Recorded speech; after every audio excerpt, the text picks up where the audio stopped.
Hi there, my name's Felicity, and I'm 37 years old. Let me tell you about an experience I had and how I quickly dealt with it because I don't let people take advantage of me. Unlike many stories I've read here, I actually had a good relationship with my mother-in-law before everything fell apart. Yes, it's surprising, I know. We got along great, and our relationship was smooth and filled with warmth, perfection, and mutual respect. As for my husband Frank, he was the love of my life, my best friend, and my partner in everything. To me, everything seemed perfect. I'm not being naive or ignoring any red flags. Sure, we had our arguments like any normal family, but in the end, everything was fine, and there was no sign of any problems. So, you can imagine how shocked I was when this crazy story happened. Maybe someone can help me figure out what went wrong because to this day, I still don't know. Let me tell you what happened and why I decided to take revenge on my husband and mother-in-law for what they did to me. I had planned something special for our family. It was supposed to be a vacation for just my husband and me, but I thought about Tiana, my mother-in-law, who had been widowed for 4 years and must have felt lonely. So, I decided to include her in the vacation plans. I mainly pay for everything: accommodation, meals, and activities, while my husband and Tiana covered whatever else they wanted. But essentially, I was paying for everything. I wanted to treat Tiana and Frank to a once-in-a-lifetime vacation in Spain. The thought of strolling through the vibrant streets of Barcelona, enjoying delicious tapas, and basking in the Mediterranean sun filled me with joy. I thought it would be a wonderful opportunity to create lasting memories and deepen our bond. When I presented the idea to them, they loved it too. I meticulously planned every detail of the trip, from the charming boutique hotel overlooking the stunning coastline to the exciting flamenco dance performance we would attend together. The excitement was palpable, and I couldn't wait to surprise Tiana and Frank with this grand adventure. Little did I know that the events awaiting me would shake my trust and shatter the illusion of our perfect little bubble. I was about to embark on a journey that would forever change my perception of family loyalty and the depths of human deception. But let's not get ahead of ourselves. Allow me to take you back to that fateful day when our dreams of Spain were still full of hope and promise. I stood in the living room, holding the plane tickets tightly in my hands, a big smile on my face. Frank, Tiana, gather round. I have a surprise for both of you. They exchanged puzzled glances, curiosity written on their faces. Tiana, with her wise eyes, tilted her head slightly.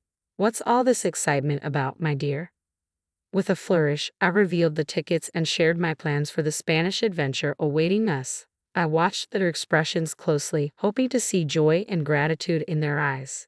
Frank's face lit up, his eyes sparkling with anticipation. Felicity, you truly are something else. I can't wait for this incredible trip. Tiana wore a softer smile, her gaze meeting mine. Oh, my sweet Felicity, you've truly outdone yourself. This is a gift beyond measure. I'm deeply touched. At that moment, my heart swelled with pride and contentment. Their reactions validated the love and effort I had poured into this surprise.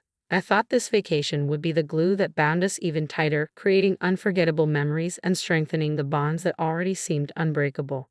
But as you might have suspected, this story takes a dark turn. Beneath the surface of our seemingly perfect relationship, a web of deceit and betrayal was waiting to catch us. When the truth came out, it tested the limits of forgiveness and family bonds. We boarded the plane for our 2-week adventure with high hopes. The first week was magical. We enjoyed paella, explored historic landmarks, and danced to flamenco music. Laughter and joy filled the air, and I believed our bond was unbreakable. However, a storm was brewing. On a sunny Monday morning, I woke up to an empty hotel room. Confusion and unease gripped my heart. I frantically called my husband and Tiana, but their phones were silent. There were no notes, bags, or signs of struggle, just an unsettling silence. It felt like I had booked this trip for myself alone. Minutes felt like hours as questions flooded my mind. Had they gotten lost? Had something happened to them? But the lack of evidence suggested otherwise. A chill ran down my spine as I reluctantly accepted the truth. I was left alone in a foreign land. Just as despair threatened to consume me, my phone buzzed with an incoming call. It was Tiana. Relief washed over me, mixed with confusion and hurt. How could she leave without a word? With trepidation, I answered the call. Tiana, where are you? What happened? Her voice, tinged with resignation and frustration, didn't sound like the sweet lady I knew. It was colder. Felicity, I thought I should at least call since you kept blowing up my phone. Sorry for disturbing you. I was just wondering where you two went. Your bags aren't here. I was concerned something bad happened. Her next words, said with chilling indifference, shook me to the core. We left you. But why? What happened? I'm sorry, but I couldn't bear to spend another week in your company, so I had to leave. What are you talking about? Did I do something wrong? Yes, I mean, how could you be so dense? Dense? Excuse me. You sprung this trip on me, practically forcing me to go with you. I just couldn't remain disingenuous any longer. Let me be clear, Felicity. I don't enjoy your company. Sure, we can spend a couple of hours together at family events, but 2 weeks. I tried to be civil and endure it, but I could only manage 1 week before I lost my mind. I'm sorry, but Frank and I are heading to the airport. We can't be around you any longer. Shock reverberated through me. The revelation struck like lightning, unraveling the trust I had so naively built. How could our bond crumble under unspoken grievances? Questions overwhelmed me. What had I done wrong? What did I do to deserve such harshness? Was there no chance for reconciliation? With confusion and heart-ache, I asked, I didn't know you felt this way, Tiana. And you had no reason to. I always made it seem like things were fine between us. Then why not tell me? Why not sit down and discuss any problems? I can't put my finger on it. You just irk me. That's childish. You can't stand me just because I irk you. Grow up, Tiana. I thought I offended you, but I didn't do anything wrong, did I? Not necessarily, but it doesn't matter. What matters is how I feel about you, and I find you annoying. Then why agree to come on this trip? It was a free trip to Spain. No one would turn that down. But as the days went by, I grew tired of your antics. What antics, Tiana? What did I do that was so bad you had to leave me alone in a foreign country? She had no answers, and my impatience grew. I was shocked, hurt, confused, and angry. But most of all, I was sad. I needed to know what my husband, Frank, had to say about all this. Let me speak to Frank. Casually, Tiana passed the phone to Frank, who had likely been listening the whole time. He sounded just as indifferent and cold as his mother. Hello, really, Frank? You decided to leave me too. I didn't leave you because I don't like you. I left because my mom needed me to take her home. So you knew about all of this? Well, yes.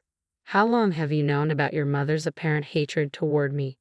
For some time now. I was hoping this trip would bring her closer to you, but I was wrong.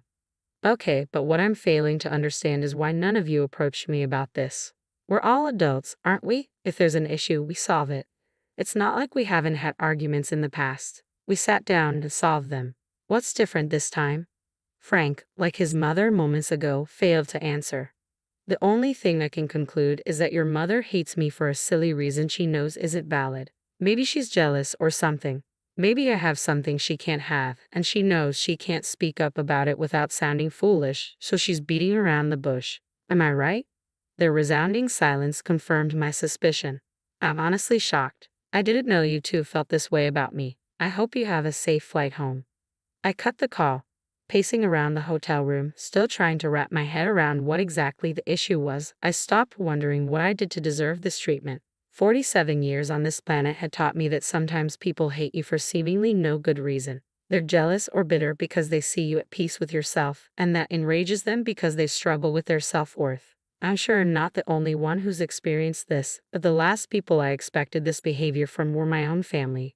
After sobbing for some time, I had an epiphany. Let me take you back to that fateful moment when I decided to take control of my destiny and seek revenge against these two who had wronged me for no good reason. It was a pivotal moment that would forever change the course of my life.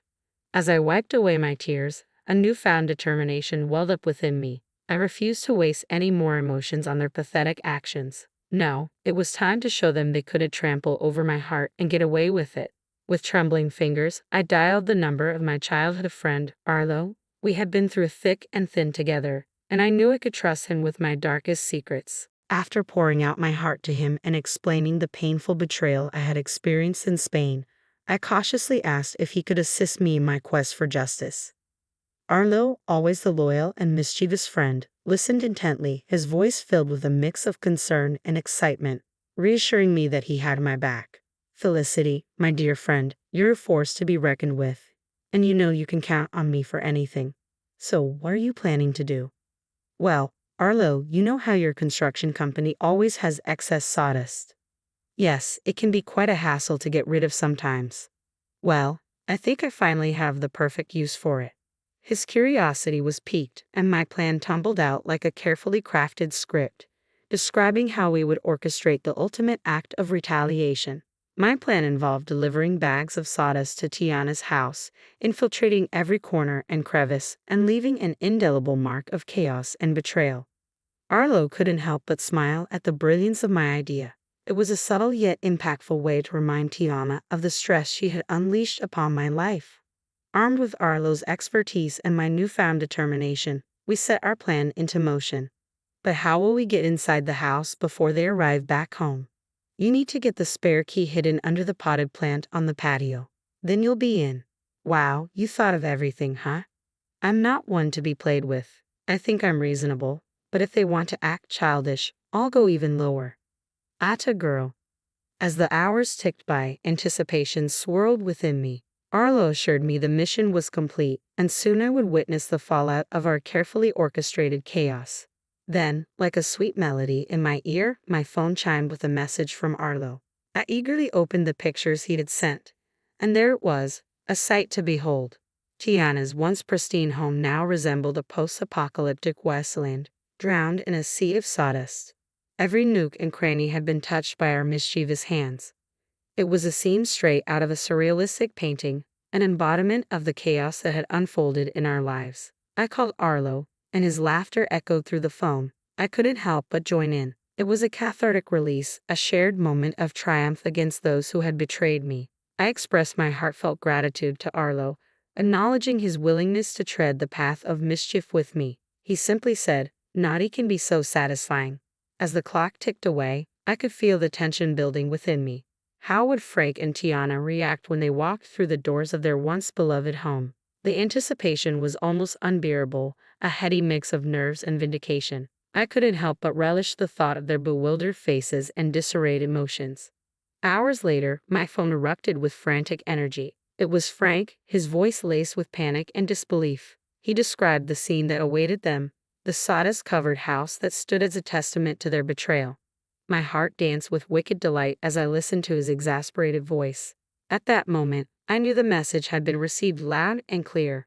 Their actions had consequences, and the chaos they had sown had come back to haunt them. Frank's panicked words were like sweet music to my ears, a validation of the power I had reclaimed.